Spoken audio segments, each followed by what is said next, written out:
Good morning, good evening, good afternoon, wherever it is that you are and wherever you may be. Thank you very much for making us a part of your day. I am Brad Franklin, the creative content writer here in Chesterfield. I'm very glad to welcome you back to Chesterfield Behind the Mic and to welcome back Carrie Brockwell. Yes. It was about, it was more than a year ago. It was like June of last year or so when we had Carrie on for the first time. A lot has changed for her. Not only is she, what did you say earlier? You were in your sophomore brain last year? My crazy brain. Your sophomore crazy brain. So obviously you've been very busy. We're going to get into all of that. I guess that's the place I want to start, which is we had you on for episode 20, which for those of you at home who may not know, the podcast actually won an award from the Hermes International Awards, a platinum award for that specific episode. So my thanks to Carrie for being on for that. Oh my goodness, thank you. That's awesome. So in the time since then, what's life been like? Because it felt like when we talked to her the first time that things were starting to get to what I would maybe almost call the new normal for you. What's it been like in the last year for you? Oh my goodness. So it's been awesome trying to figure out, how to.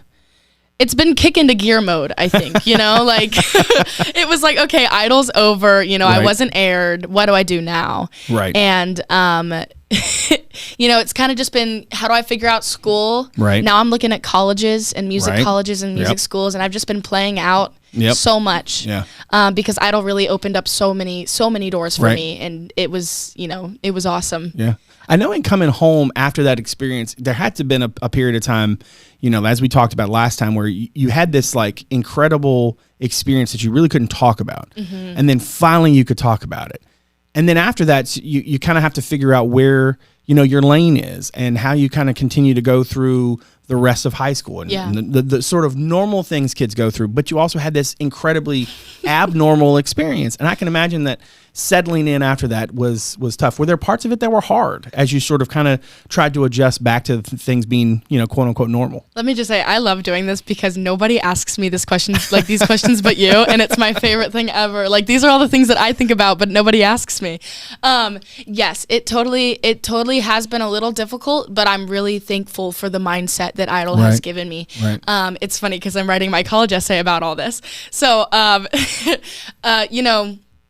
Idol taught me so many things, and I think we talked about this before, where I was hanging out with adults and things like that, and so I got a really good outlook and perspective of how the real world kind of looks. I mean, obviously take that with a grain of salt. Like, what is a reality TV show in the real world? What does that mean? Yeah. But I did see and get to watch all of my friends who are in the music world and who are doing it.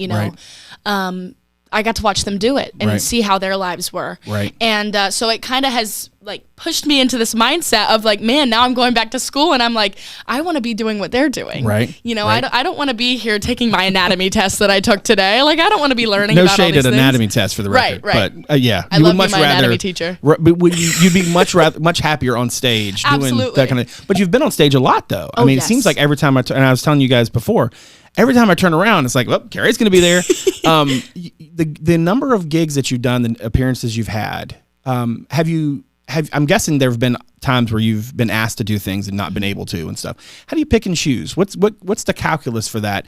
Do you have a mind, like a specific sort of thought process in terms of picking and choosing the places you go, or how often you do things when you're trying to balance, the real life side of it as well? Yeah. What's that like for you? Right now, we're trying not to schedule a lot of things in the weekdays unless they're really important. Like, I had a Henry County full band show that I played at Henry County, and that was on a Wednesday. Right. So that full band opportunities or things like that are ones we will, make time to miss school for during the week. But a lot of the times it is during the weekends and things like that. But other than that, that's really the only thing blocking my shows. We keep saying that I need to start saying no because I take so much on, but I love it. There's nothing else I'd rather be doing. Now, in terms of your songwriting, obviously that was a huge part for you.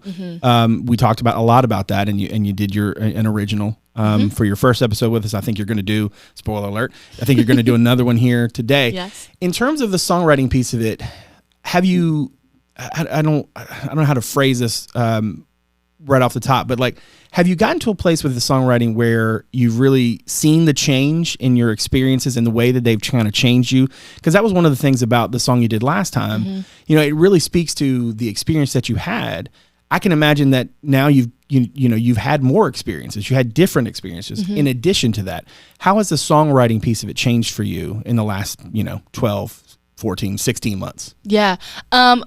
it's been interesting because now I'm getting to live life just a little bit more. Right. And so I've been able to take in some more experiences, but not too many. You know, right now I am really focused on, you know, what my goals are and what I'm trying to do. And so a lot of my songs have turned out to be, you know, about my dreams and my hopes and my goals and things like that. Right. Because there's no relationship life going on right now. Like I don't have any Taylor Swift songs coming out or anything, you know. I got you. So it's been a lot of, you know, career oriented songs. But it's also, I've been co-writing a lot. Okay. And so you know, that's not a thing that I would do before Idol. Like we talked about, I think, you know, I got so many inspirations from Idol and learned how to do so many things and work with other people. Right. And I really only started co-writing after Idol. And then I'm working with this development group now, PCG. Okay. And they're setting me up with people to write with as well. And so that's, you know, taking that from Idol and growing with that in my new writing sessions, that's totally, you know, the collaborative effort and everything has totally grown since. And I can imagine too, the experience that you had on Idol, even though maybe it didn't go quite as far as you wanted to go, you still made a lot of connections that I'm sure you're able to draw from. What have been some of the ways that you've been able to like tangibly see the difference that experience had on your career? Maybe it's, you know, to your point there about the group that you're working with or other folks that you've met in the industry or folks that have given you guidance. What are some of the ways that experience has really helped push you in the direction that you probably were always heading, but now you just have a lot more of a boost behind you to go? Yeah. Man, that's interesting. It's definitely opened me up to, you know, I don't like it being this way, but it kind of is just how it's been. Right. Where, like, you know, having the golden ticket to me and my, you know, my name has totally, you know, it's been like, oh, she has a golden ticket. Okay, she actually like knows what she's doing. Right. And so not necessarily that I believe that that's what that means, but it kind of just has been, you know, really fortunately what has happened. Yeah, it's like a bona fide. Right. It's like a blue check, but in real life, you know? A real life blue check. Yeah. I love it. Yeah. I love it. So, you know, it's kind of just been a little verification thing of like, okay, yeah, she knows what she's talking about. Yeah. She has something to bring to the table. Right. And so that's kind of how it's changed in my gig world. It's definitely opened up so many doors. Right. But in my real life, it really hasn't changed too much, which has been nice because, you know, I don't want to be somebody that I'm not, and I don't want, you know, people to act like I'm much, you know, bigger than I am. Right. I got you. In terms of the musical side of things, have you, you know, because a lot of times, you know, you meet somebody, they play acoustic. Next thing you know, you meet them, they're all of a sudden playing electric. You know, they've picked up the mandolin, you know, whatever. What are some of the musical places, maybe the places where your musical gifts have kind of maybe branched out a little bit? Have you done anything different, anything new in that last year?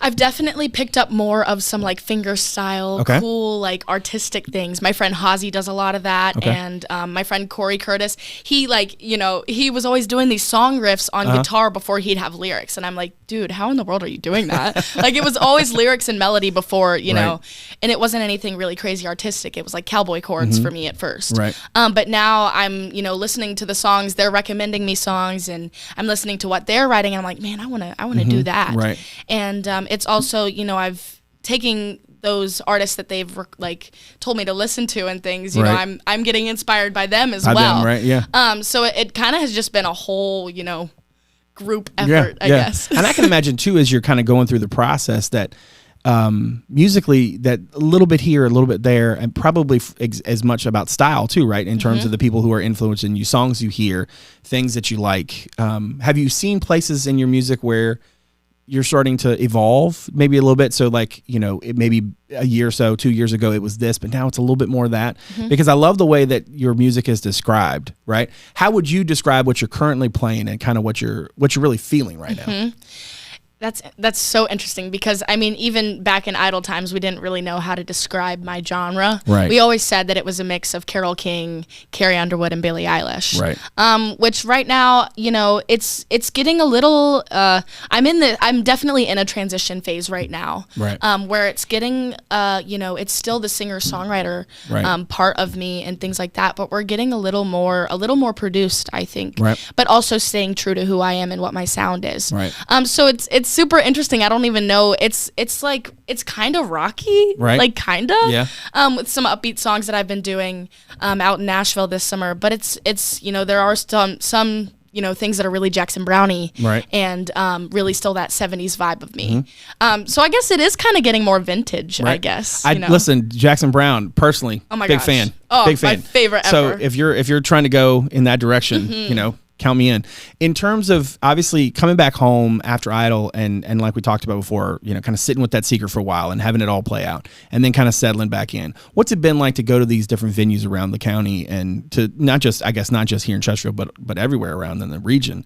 What's it been like the reception? What are those events been like? Talk to me a little bit about the experience of gigging and what that has been like for you to be out there and doing the thing you love to do.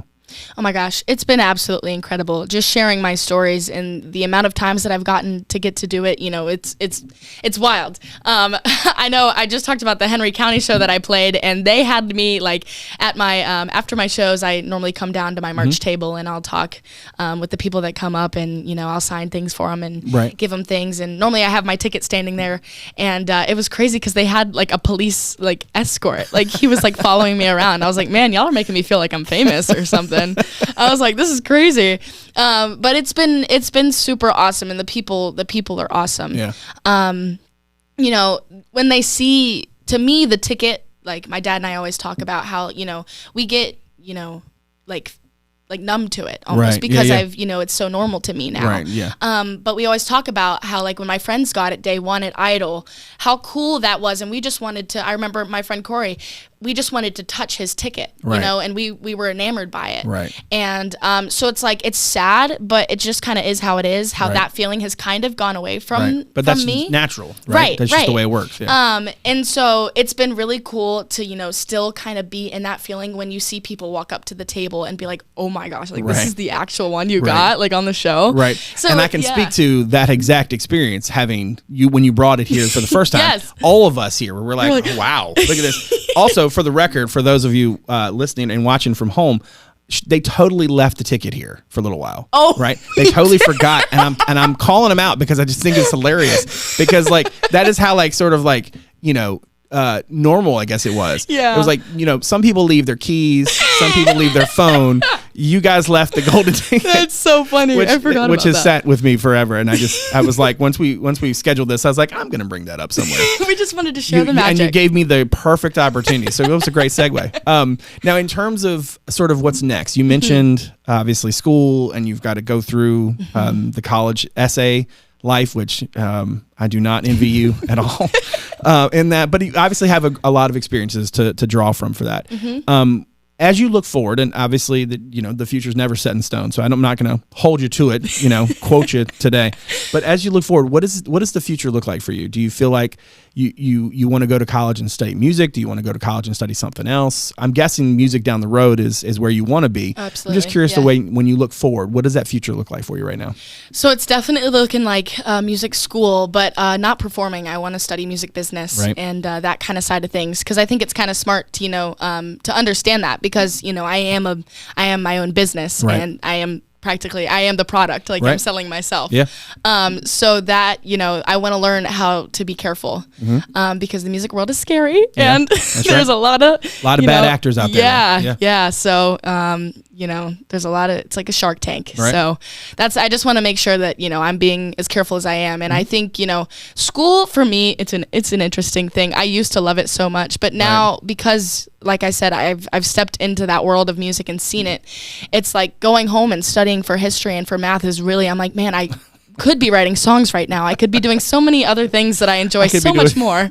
Yeah. This is not like most kids are like, yeah, I'd like to play some video games right now or I'd like to, hang out with my friends. And you're like, no, actually would like to be doing this thing I would like to do forever. Can I work on my career, please? Right. Yeah, no, that's funny. I would like to get away from this education thing so I can work on my career. Yeah. I think like athletes are the only ones who really understand that. Right. One thing I want to bring back is something that you said during your first appearance with us. And I want to get this quote right. If the timing's right, and if I feel like I need that extra platform, I think maybe one day when I asked you about maybe going out for American Idol again, Has that part of your life closed for you? Do you feel like that's something you'd ever, a door you'd like to reopen, or are you full steam ahead for what's, obviously in front of you right now? I like 1 year ago me, because I tell everybody the exact same answer.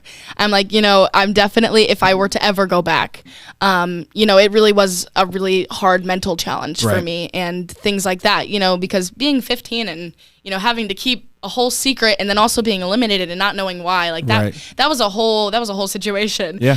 So, I don't, if I feel like I'm ready and, definitely after I graduate. Okay, fair. Because I don't want to do the schooling thing. Last couple questions before we get to the thing that everybody's actually waiting for, which is for you to play the song, because nobody cares about what I'm saying. Oh my goodness! Stop. In terms of like, there are probably artists, musicians, singers, songwriters, actors, kids who are interested in the arts, who see you and want to follow in those kind of footsteps. When you get folks like that, when you get younger folks who you talk to, maybe even folks who are listening, watching this, what are some of your advice? What would you say to not just like kids who aspire to be, musicians and whatnot, but anybody who's involved in the arts? What are some of the things that you've learned that you would like to sort of pass on to some younger kids who are kind of following those same footsteps? Oh my goodness, this is such a fun question. The number one thing that I always, write on the little autographs if a little kid comes to me or something, I'm like, keep shining. Yeah. I'm like, keep following your dreams and keep doing it, because, if you stop, then you're not going to get anywhere with your goals. Right. Like, you have to continue. And all throughout my life, my dad has always told me, like, your best is all that you can give. Right. And so that's like my number one thing that I always live by. Like, if you can look yourself at the end of the day in the mirror and say that you did your best, that's all you can do. Right. And so if you really want something and you're trying your best at it, then things will happen. They'll come together. And that's just kind of how life works. Right. And so you always have to be putting your best foot forward and things like that. But I think really if you are trying your best, everything will come together. All right. Last one. I don't want to say until we make you like sing for your summer. But last one before we get to the performance piece of this. But technically it was more than a year ago, but let's just say a year ago, right? What do you feel like if we have you back a year from now? What kind of wisdom are you going to bring to the studio? Where do you see yourself? There's that, very cliche, where do you see yourself in 5 years? I don't mean it from that standpoint, but I'm just curious, because seeing you from a year ago to here, I'm just curious, what do you hope for in the next year ahead for you, especially in your career? Yeah. So I'm hoping to be in Nashville. I'm hoping, to get that experience and, those type of things. And I'm hoping to start learning the business more and to be wiser and all that, know. I always said that, the Grand Ole Opry is where, I want to end up. Right. And so it's crazy. I forgot to touch on this earlier, but it is crazy. I've had some nominations with the JMA Fest. Oh, great. And so I'll be at that awards show these coming weeks. Yeah. And I'll be playing that pre-show to the gala in the Opry, but not on the stage, just in a side studio. But I'm hoping to continue that and to keep doing it and keep following the dream for sure. Keep pushing. Well, yeah. CarrieBrockwellMusic.com is the website. We're going to plug that in a few minutes, but first we're going to hear from a song from Miss Carrie Brockwell herself. Oh yeah.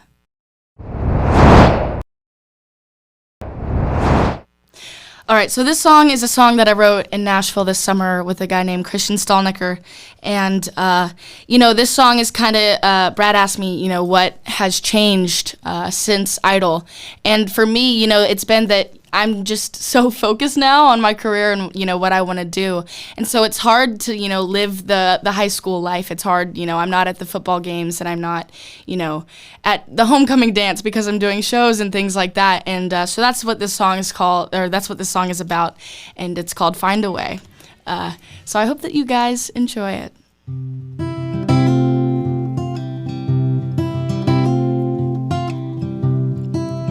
Who are we supposed to be? Who are we supposed to find? Not knowing the answer seems to drive us wild.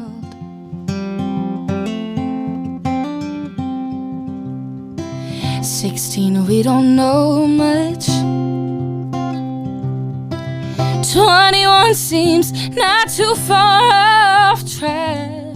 Just hope I'm on the right road from where I'm at.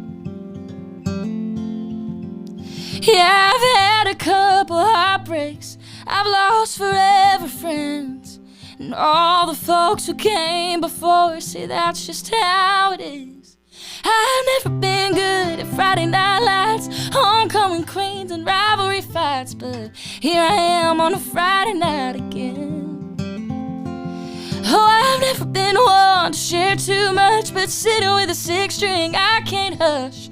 Here I am on this bar stool again. Some of us find a path already paved, some of us find a way.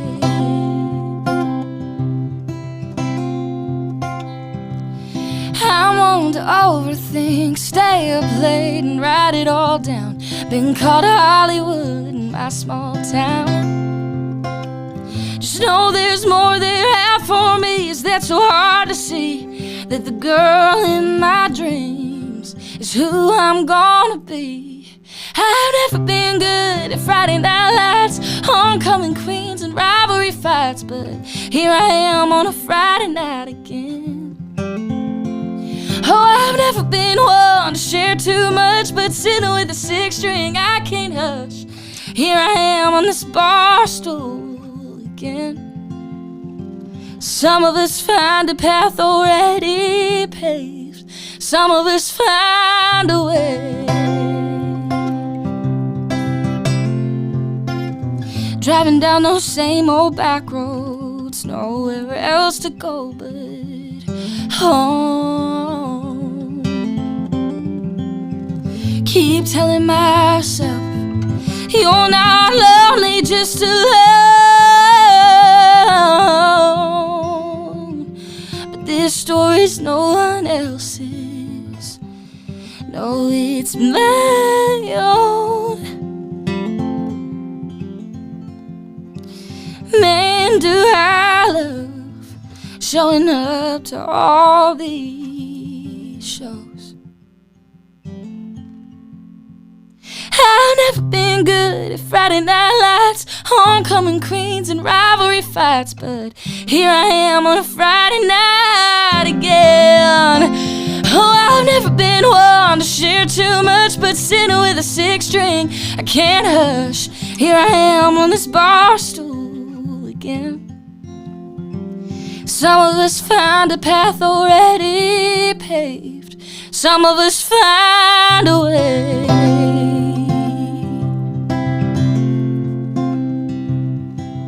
Some of us find a way.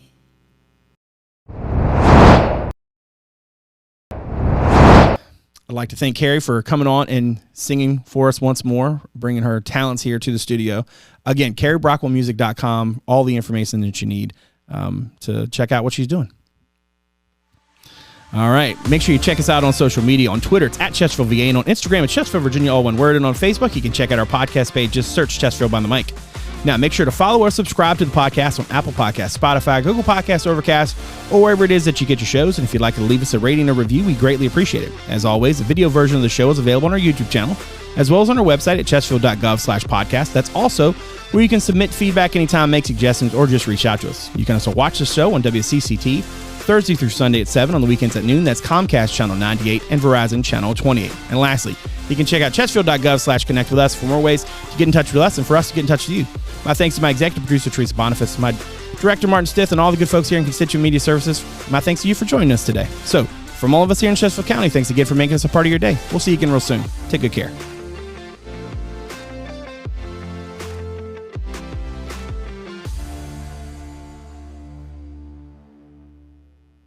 From blogs to podcasts, newsletters to alerts, social media, the latest community news, our Connect With Us webpage has you covered. Chesterfield.gov/connect with us, your source for all things Chesterfield.